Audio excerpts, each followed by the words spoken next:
नेहा को अपनी आंखों पर विश्वास ही नहीं हो रहा था। दरवाजे की झिल्ली से आंख सटाकर उसने ध्यान से देखा तो जेठजी को अपनी ओर देखते उसके होश फाख्ता हो गए। अगले ही पल उसने थोड़ी सी ओट लेकर दरवाजे को झटके से बंद किया, मगर थोड़ी देर बाद ही चर्रर की आवाज के साथ चरमराते दरवाजे की झिल्ली फिर जस की तस हो गई। तनिक ओट में जल्दी से कपड़े पहन नेहा बाथरूम से बाहर निकली। सामने वाले कमरे में जेठजी जा चुके थे। नेहा का पूरा शरीर थर्रा रहा था। क्या उसने जो देखा वह सच है?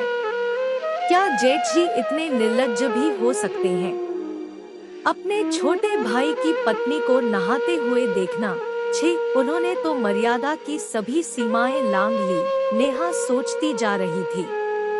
कितनी बार उसने मयंक से इस दरवाजे को ठीक करवाने के लिए कहा था, लेकिन हर बार बात आई गई हो गई थी। एक तो पुराना दरवाजा, उस पर टूटी हुई कुंडी बार बार कसकर लगाने के बाद भी अपने आप खुल जाया करती थी।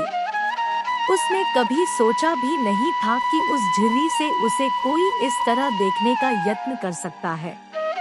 पहले भी जेठजी की कुछ हरकतें उसे नागवार लगती थी, जैसे पैर छूने पर आशीर्वाद देने के बहाने अजीब तरह से उसकी पीठ पर हाथ फिराना, बेशर्मों की तरह कई बार उसके सामने पैंट पहनते हुए उसकी जिप लगाना, 1.5 साल के नन्हे भतीजे को उसकी गोद से लेते समय उसके हाथों को जबरन छूना और उसे अजीब सी निगाहों से देखना आदि।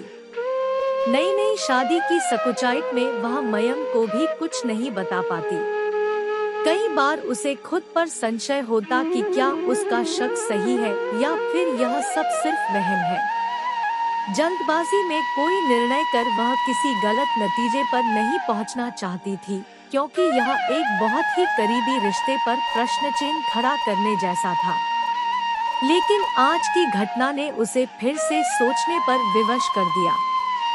घर के आंगन से सटा एक कोने में बना यह कमरा यो तो अनाज की कोठी, भारी संदूक व पुराने कूलर आदि रखने के काम आता था, परंतु रेलवे में पदस्थ सरकारी कर्मचारी उसके जेठ अपनी नाइट ड्यूटी के बाद शांति से सोने के लिए अक्सर उक्त कमरे का इस्तेमाल किया करते थे। हालांकि घर में 4 से 5 कमरे और थे, लेकिन जेठजी इसी कमरे में पड़े एक पुराने दीवान पर बिस्तर लगाकर जब तक सो जाया करते थे। इस कमरे से आंगन में बने बाथरूम का दरवाजा स्पष्ट दिखाई देता था। आज सुबह भी ड्यूटी से आए जेठजी इसी कमरे में सो गए थे।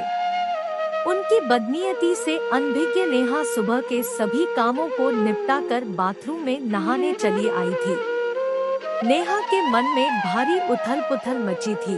क्या इस बात की जानकारी उसे मयंक को देना चाहिए या अपनी जेठानी माला से इस बाबत चर्चा कर देखना चाहिए? लेकिन अगर किसी ने उसकी बात पर विश्वास नहीं किया तो मयंक तो अपने बड़े भाई को आदर्श मानता है, और भाभी, वे कितनी भली महिला है। अगर उन्होंने उसकी बात पर विश्वास कर भी लिया तो बेचारी यह जानकर कितनी दुखी हो जाएं। दोनों बच्चे तो अभी कितने छोटे हैं।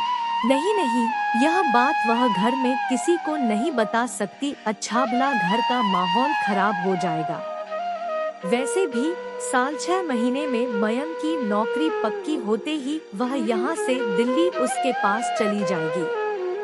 हाँ, इस बीच अगर जेठजी ने दोबारा कोई ऐसी हरकत दोहराई तो वह उन्हें मुंहतोड़ जवाब देगी। यह सोचते हुए नेहा अपने काम पर लग गई। उत्तर प्रदेश के कानपुर में 2 वर्षों पहले ब्याह कर आई एमए पास नेहा बहुत समझदार व परिपक्व विचारों की लड़की थी। उसके पति मयंक दिल्ली में एक कंपनी में बतौर अकाउंट्स ट्रेनी काम करते थे। अभी फिलहाल कम सैलरी व नौकरी पक्की न होने के कारण नेहा ससुराल में ही रह रही थी। कुछ पुराना पर खुला खुला बड़ा सा घर किसी पुरानी हवेली की याद दिलाता सा लगता था। उसमें जेठ जेठानी और उनके 2 छोटे बच्चे, यही नेहा की ससुराल थी। यहाँ उसे वैसे कोई तकलीफ नहीं थी। बस अपने जेठ का दोगलापन नेहा को जरा खलता था। सबके सामने प्यार से बेटा बेटा कहने वाले जेठ जी जरा सी ओट मिलते ही उसके सामने कुछ अधिक ही खुलने का प्रयास करने लगते, जिससे वह बड़ी ही असहज महसूस करती। स्त्री सुलभ गुण होने के नाते अपनी देह पर पड़ती जेठ जी की नजरों में छिपी कामुकता को उसकी अंतर्दृष्टि जल्द ही भांप गई थी। एहतियातन जेठ जी से सदा ही वह एक आवश्यक दूरी बनाए रखती थी। होली आने को थी। माला और बच्चों के साथ मस्ती और खुशियां बिखेरती नेहा जेठ जी के सामने आते ही एकदम सावधान हो जाती। उसे होली पर मयंक के घर आने का बेसब्री से इंतजार था।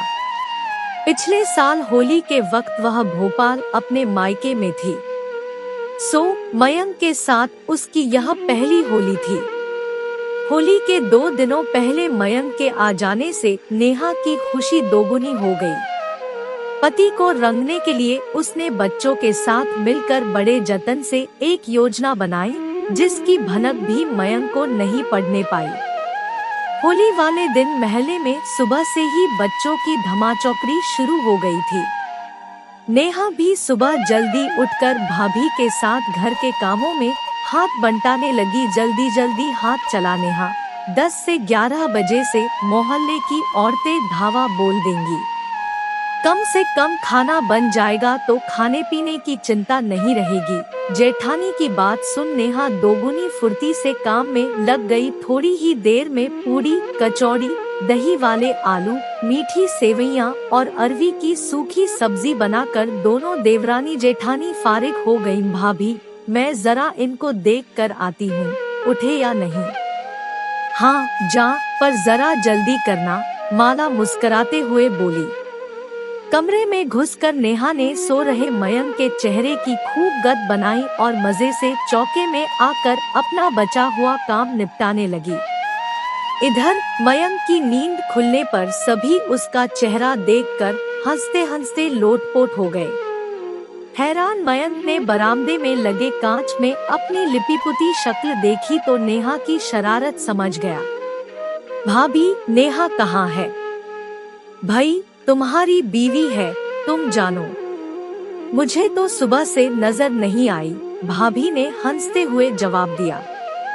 बताता हूँ उसे, जरा मिलने दो, अभी तो मुझे अंदर जाना है। हाथ से फ्रेश होने का इशारा करते हुए वह टॉयलेट में जा घुसा। इधर नेहा भाभी के कमरे में जा छिपी थी। फ्रेश होकर मयंक ने ब्रश किया और होली खेलने के लिए बढ़िया सफेद कुर्ता पजामा पहना। भाभी, नाश्ते में क्या बनाया है? बहुत जोरों की भूख लगी है। फिर दोस्तों के यहाँ होली खेलने भी निकलना है, मयंक ने भाभी से कहा। इस बीच उसकी निगाहें नेहा को लगातार ढूंढ रही थी। मयंक ने नाश्ता खत्म ही किया था कि भतीजी खुशी ने उसके कान में कुछ फुसफुसाया। अच्छा, मयंक उसकी उंगली थामे उसकी बताई जगह पर आंगन में आ खड़ा हुआ। बताओ, कहाँ है चाची? पूछने पर 1 मिनट चाचा, कहती हुई खुशी उसका हाथ छोड़कर फुर्ती से दूर भाग गई। इतने में पहले से ही छत पर खड़ी नेहा ने रंग से भरी पूरी की पूरी बाल्टी मयंक पर उड़ेल दी। ऊपर से अचानक होती रंगों की बरसात में बेचारा मयंक पूरी तरह नहा गया। उसकी हालत देखकर एक बार फिर पूरा घर ठहाकों से गूंज उठा। थोड़ी ही देर पहले पहना गया सफेद कुर्ता पजामा अब गाढ़े गुलाबी रंग में तब्दील हो चुका था। ठहरो, अभी बताता हूँ तुम्हें, कहते हुए मयंक जब तक छत पर पहुंचा, नेहा गायब हो चुकी थी। इतने में बाहर से मयंक के दोस्तों का बुलावा आ गया। ठीक है, मैं आकर तुम्हें देखता हूँ, भनभनाता हुआ मयंक बाहर निकल गया। उधर भाभी के कमरे में अलमारी के एक साइड में छिपी नेहा जैसे ही पलटने को हुई, किसी की बाहों ने उसे अपनी गिरफ्त में ले लिया। उसने तुरंत ही अपने को उन बाहों से मुक्त करते हुए जेठ जी पर तीखी निगाह डाली। आप उसके चेहरे पर आश्चर्य और घृणा के मिलेजुले भाव थे। अरे तुम, मैं समझा माला है, जेठ जी ने चौंकने का अभिनय करते हुए कहा। बस अब और नहीं। मन में यह विचार आते ही नेहा ने भरपूर ताकत से जेठ जी के गाल पर तड़ाक से एक तमाचा जड़ दिया। अरे पागल हुई है क्या, मुझ पर हाथ उठाती है। जेठ जी का गुस्सा सातवें आसमान पर था। पागल नहीं हूँ, बल्कि आपके पागलपन का इलाज कर रही हूँ, क्योंकि सम्मान की भाषा आपको समझ नहीं आ रही। गलत थी मैं जो सोचती थी कि मेरे बदले हुए व्यवहार से आपको अपनी भूल का एहसास हो जाएगा। पर आप तो निर्लज्जता की सभी सीमाएं लांघ बैठे। अपने छोटे भाई की पत्नी पर बुरी नजर डालते हुए आपको शर्म नहीं आई? कैसे इंसान है आप। इस बार आपको इतने में ही छोड़ रही हूँ, लेकिन आइंदा से अगर मुझसे जरा सी भी छेड़खानी करने की कोशिश की तो मैं आपका वह हाल करूँगी कि किसी को मुँह दिखाने लायक न रहेंगे। आज आप अपने छोटे भाई, पत्नी और बच्चों की वजह से बचे हो, मेरी नजरों में तो गिर ही चुके हो। आशा करती हूँ सबकी नजरों में गिरने से पहले संभल जाओगे। कहकर तमतमाती हुई नेहा कमरे के बाहर चली गई। कमरे के बाहर चुपचाप खड़ी माला नेहा को आते देख तुरंत दरवाजे की ओट में हो गई। वह अपने पति की दिलफेंग आदत और रंगीन तबीयत से अच्छी तरह वाकिफ थी, पर रूढ़िवादी बेड़ियों में जकड़ी माला ने हमेशा ही पति परमेश्वर वाली परंपरा को शिरोधार्य किया था। वह कभी कभी अपने पति की गलत आदतों के खिलाफ आवाज उठाने की हिम्मत न कर पाई थी, लेकिन आज नेहा ने जो बहादुरी और हिम्मत दिखाई, उसके लिए माला ने मन ही मन उसकी बहुत सराहना की। नेहा ने उसके पति को जरूरी सबक सिखाने के साथ साथ उस घर की इज्जत पर भी आंच न आने दी। माला नेहा की शुक्रगुजार थी। उधर कुछ देर बाद नहाकर निकली नेहा अपने गीले बालों को आंगन में सुखा रही थी। तभी पीछे से मयंक ने उसे अपने बाजुओं में भरकर दोनों मुट्ठियों में भरा रंग उसके गालों पर मल दिया। पति के हाथों प्रेम का रंग चढ़ते ही नेहा के गुलाबी गालों की रंगत और सुर्ख हो चली और वह शर्मा कर अपने प्रियतम के गले लग गई। यह देखकर सामने से आ रही माला ने मुस्कुराते हुए अपनी निगाहें फेर ली। इस तरह की कहानियों का विशाल संग्रह हमारे पास उपलब्ध है। इस तरह की और कहानियों को सुनने के लिए आज ही हमारे चैनल को सब्सक्राइब करें।